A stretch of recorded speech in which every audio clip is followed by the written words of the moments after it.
Assalamualaikum warahmatullahi wabarakatuh. Bismillahirrahmanirrahim. Allahumma sholli ala Muhammad wa ala ali Muhammad. Terima kasih kepada teman-temanku semuanya yang bersedia berkunjung di Ubay Channel. Bagaimana kabar teman-teman semuanya? Semoga Allah senantiasa menjaga keimanan, kesehatan, dan keislaman kita semuanya. Kali ini Ubay Channel akan berbagi atau dengan tepat lagi adalah kita belajar bersama tentang fikih haji. Ya, sebagaimana kita ketahui, haji adalah rukun Islam yang kelima yang kalau kita mampu kita harus menjalankannya. Dan buat teman-teman, sebelum kita mulai, mari kita berdoa dulu. Bismillahirrahmanirrahim. Robbi zidni ilma. Dan jangan lupa ya untuk membangun channel ini silahkan klik tombol subscribe agar semakin berkembang. Ya, di sini kita akan mempelajari tentunya ini part 1 teman-teman ya. Part 1 kita akan mempelajari hanya sebatas yang pertama adalah pengertian, terus syaratnya, rukun, wajib, sunnah, larangannya. Kita belum sampai ke masalah dam dan lain-lainnya. Yang pertama yaitu pengertian haji. Ya, haji itu sebagaimana kita ketahui adalah rukun Islam yang kelima. Secara bahasa, haji itu adalah sengaja untuk pergi atau berkunjung. Nah, terus secara istilahi atau istilah syar'i, haji itu adalah mengunjungi atau menziarahi Baitullah atau Ka'bah di kota Makkah Al-Mukarramah, Saudi Arabia semata-mata untuk beribadah kepada Allah Subhanahu wa taala dalam waktu yang sudah ditentukan dan sesuai dengan syarat dan ketentuan yang sudah ditetapkan. Nah, ini teman-teman yang namanya haji itu adalah waktu dan syaratnya telah ditentukan berbeda dengan umroh ya. Kita masuk ke yang kedua yaitu dasar hukumnya. Sebagaimana kita ketahui dalam sebuah ibadah kita tentunya mempunyai dasar ya. Ya, yang menjadi dasar kita adalah yang paling utama adalah Quran dan hadis. Dalam haji itu ada dasarnya. Ini salah satunya adalah di surah Ali Imran ayat 97. A'udzubillahi minasyaitonirrajim. Walillahi 'alan nasi hijjul baiti man istata'a ilaihi sabila. Mengerjakan haji adalah kewajiban manusia terhadap Allah, yaitu orang yang sanggup ya, orang yang sanggup perjalanannya ke Baitullah ilaihi sabila. Wa man kafara fa innallaha ghaniyun 'anil alamin. Barang siapa mengingkari haji, maka sesungguhnya Allah Maha Kaya dari semesta alam. Nah, selain itu ada juga dalil-dalilnya seperti Al-Baqarah ayat 158, seperti lagi Al-Hajj, surah Al-Hajj ayat 27, Ali Imran juga ayat 96, Al-Maidah ayat 2, ayat Al-Taubah ayat 19. Seperti selain itu juga ada dasar lagi itu hadis ya, hadis yang kita familiar hadis itu ya yang berbunyi bunyal Islam ala khamsin ila akhirih itu adalah hadis sahih tentang salah satunya itu haji di mana bunyal Islam ala khamsin Islam itu dibangun di atas di atas 5 hal ya. Salah satunya yang terakhir adalah haji. Nah, di sini salah satunya lagi ada hadis dari Muslim, riwayat Muslim. Ayuhan nas, Rasulullah bersabda, Ayuhan nas, qad faradallahu alaikumul hajj, fahujju. Wahai manusia, telah diwajibkan atas kalian berhaji, maka berhajilah. Hadis ini sebenarnya panjang teman-teman ya. Saya singkat tentang kewajibannya karena ini nanti hadis ini terkait tentang kemampuan berhaji gitu ya. Terus kita lanjut ke syarat haji ya, teman-teman. Syarat haji ya sebagaimana kita ketahui ya, yang namanya syarat rukun itu perbedaannya adalah masalah timingnya atau masalah waktu, di mana syarat itu adalah hal yang harus dipenuhi ketika sebelum melakukan sesuatu. Kalau rukun yang harus dipenuhi ketika on the process dalam melakukan sesuatu. Nah, jadi syarat ini adalah sebelumnya. Nah, apa sih syarat yang harus dipenuhi oleh seorang ketika mau berhaji? Yang pertama yaitu Islam. Ya, sebagaimana kita ketahui, yang diwajibkan untuk berhaji itu adalah hanyalah orang Islam. Nah, yang kedua yaitu orang yang baligh. Di mana baligh itu kan secara fikih itu kalau perempuan sudah menstruasi, kalau laki-laki itu sudah membi basah. Ini soal baligh ini bisa dibicarakan panjang lebar di tentang fikih ya. tentang pengantar fikih atau sebagainya. Terus yang ketiga yaitu berakal sehat, di mana orang yang gila itu tidak berkewajiban atau tidak diwajibkan untuk haji karena hanya untuk orang yang akalnya sehat. Yang keempat adalah merdeka. Merdeka bukan budak atau hamba sahaya. Nah, yang terakhir itu istita'ah atau kemampuan. Nah, kemampuan di sini teman-teman bisa ditafsirkan. Kemampuan ini ada secara garis besar itu ada tiga ya. Ada tiga di mana kemampuan itu bersifat kemampuan fisik ya. Yang pertama adalah kemampuan fisik dan psikis atau jiwa. Terus yang kedua adalah kemampuan ekonomi dan yang ketiga kemampuan keamanan. Di mana kemampuan fisik dan psikis itu kita ketahui lah ya, yang namanya orang yang sudah tua renta atau sakit berat itu sudah tidak diwajibkan untuk haji karena sudah apalagi dia mempunyai penyakit yang bersifat menular gitu ya. Itu tidak memenuhi syarat untuk berhaji.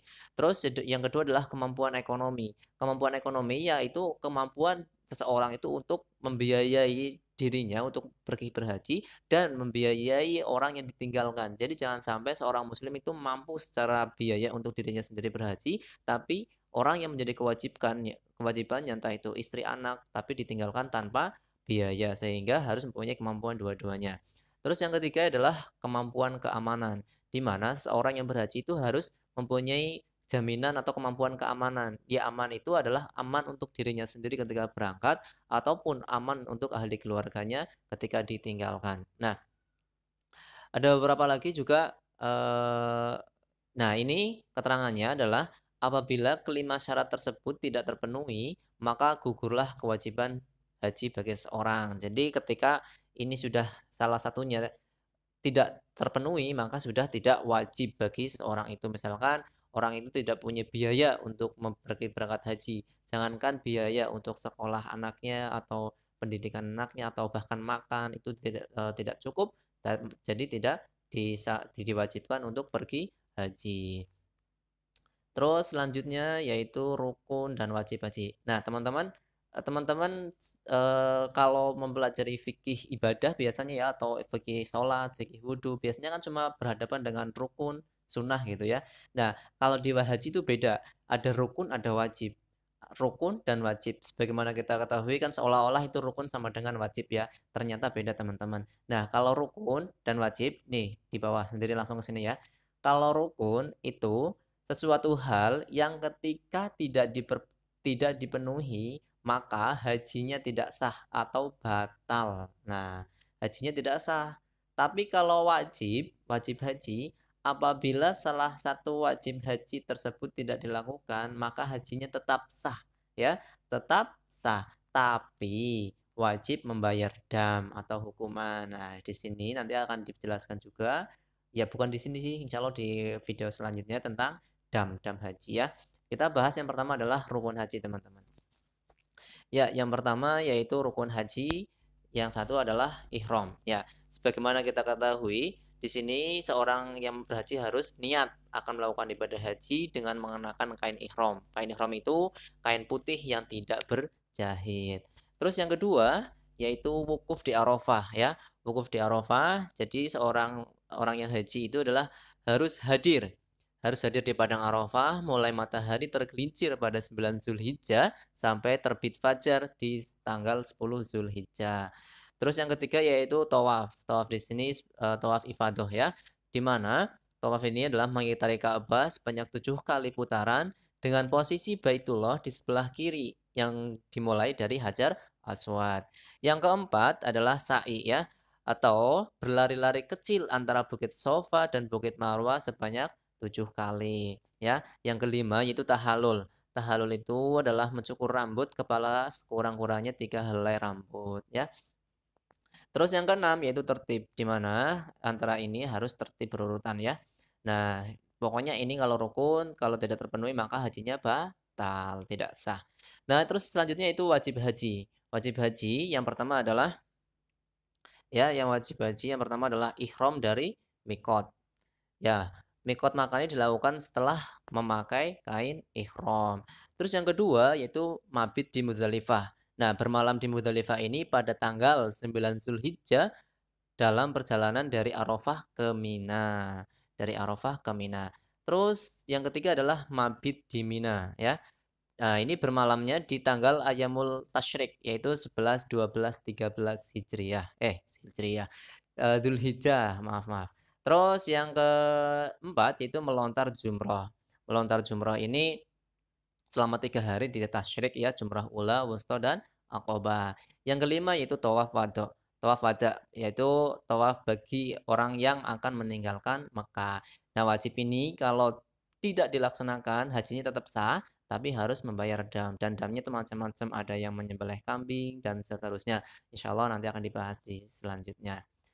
Terus selanjutnya yaitu sunnah haji. Ya, sunnah haji yang pertama yaitu mandi sebelum ihram.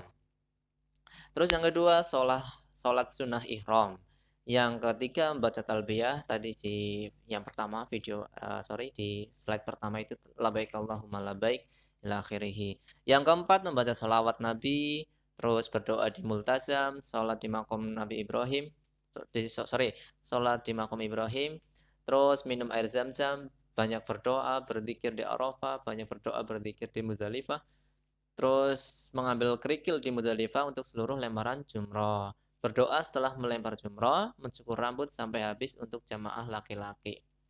Nah, di sini lumayan panjang teman-teman ya.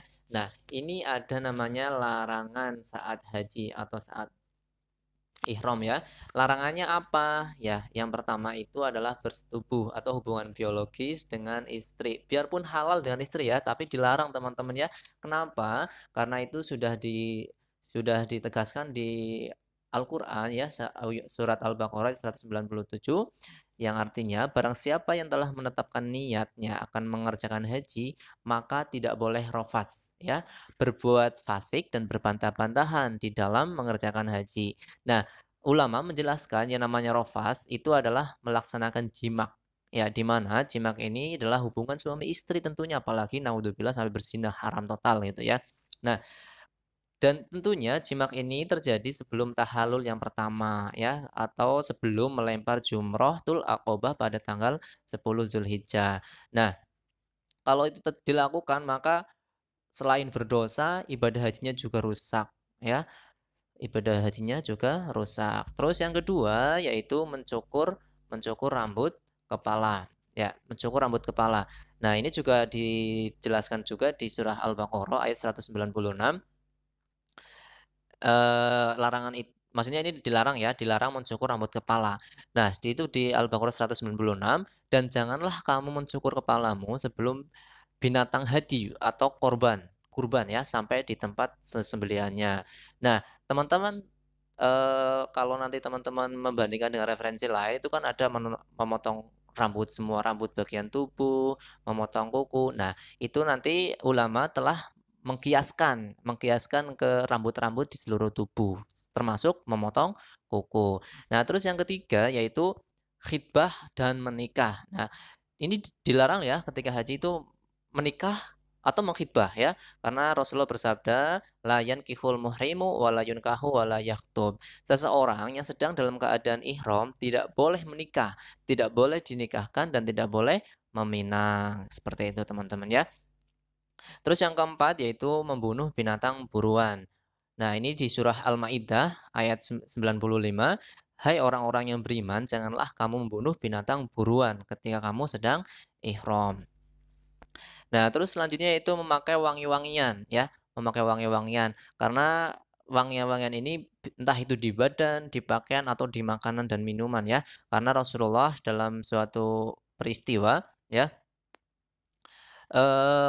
dalam suatu hadis Rasulullah ada seseorang yang meninggal karena terjatuh dan diinjak oleh untanya ketika sedang wukuf di Arafah. Nah, Rasulullah bilang, la tuhannituhu, janganlah kamu kenakan wangi-wangian padanya. Nah, tapi ketika ada bekas wangi-wangian yang dipakai sebelum berihram. Nah, ini teman-teman ya. Jadi kalau menggunakan wangi-wangian tapi sebelum berihram itu enggak masalah ya, tidak mengapa, karena dalam suatu hadis Rasulullah, Aisyah juga, intinya ada yang melihat Rasulullah itu menggunakan, seperti apa itu ya, rambut klimis gitu ya. Nah, seperti itu. Terus selanjutnya yaitu memakai pakaian yang berjahit. Nah, tentunya memakai pakaian yang berjahit ini yang membentuk tubuh ya, seperti baju, kemeja, celana, dan seterusnya. Karena Rasulullah itu telah menjelaskan, la yalbasul muhrimul qamis, ya, walal imamah. Seorang yang berihram tidak boleh memakai baju sorban, ya. Walal imamah walal burnus wala sarawil wala thauba masahu wars wala zah wala za'faranu wala khufain illa alla yajida na'lain falyaqta'uhuma hatta yakun asfala minal ka'bain, ya.